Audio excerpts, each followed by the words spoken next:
Beyler siz şöyle bir çekilin.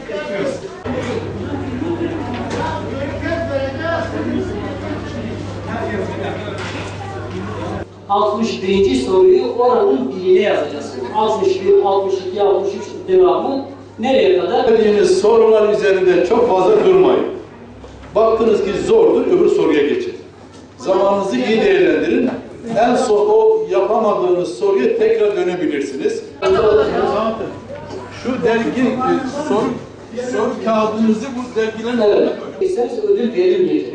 O şekilde yani anlaşılsın. Ve başkasının yerine girmişseniz yine ödül alamazsınız. Adını soyadını yazacak öyle. Bak bu 61. sorudur. Tekrar sorayım kadar tamamladı. Cami Kur'an kursu fark etmez yeter ki ismini doğru yazmasın. Cevap anahtarı.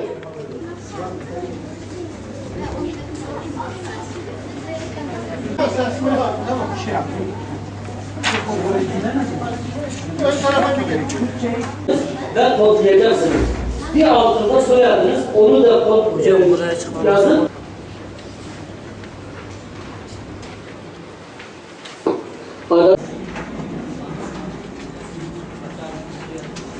Çocuklarımızın motivasyonunu biraz daha artırmak, onları Kur'an-ı Kerim'e olan rağbetlerini teşvik edebilmek adına da bu imtihanı ödüllü yaptık. Ödüllerimizi de hazırladık çocuklarımıza. Yaklaşık olarak her kursumuzdan bir kişi gelecek. Yani kursta öncelikli olarak kurs öğretmeni kurstaki çocuklar arasında yarışma yapacak. Bu yarışma sonunda birincisini bize getirecek. Biz de birinciler arasındaki yarışmayı müftülük olarak bu salonda gerçekleştiriyoruz.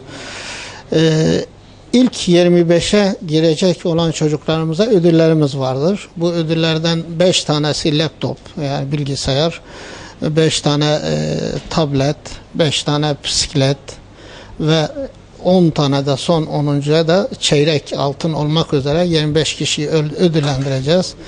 Amacımız, gayemiz bu çocuklarımızı biraz sevindirmek, onları mutlu etmek ve Kur'an-ı Kerim'e olan aşklarını, şevklerini artırmaktır.